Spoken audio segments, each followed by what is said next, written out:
أعوذ بالله من الشيطان الرجيم. بسم الله الرحمن الرحيم.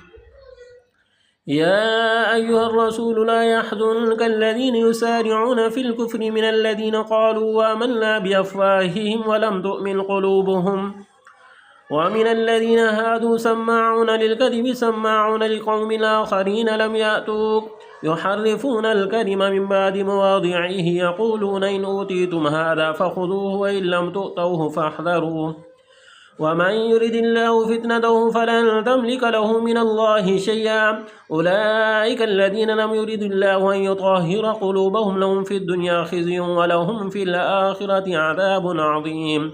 سماعون للكذب أكالون للسحت فإن جاءوك فاحكم بينهم واعرض عنهم وإن تعرض عنهم فلن يضروك شيئا وإن حكمت فاحكم بينهم بالقسط إن الله يحب المقسطين. وكيف يحكمونك وعندهم التوراة فيها حكم الله ثم يتولون من بعد ذلك وما أولئك بالمؤمنين.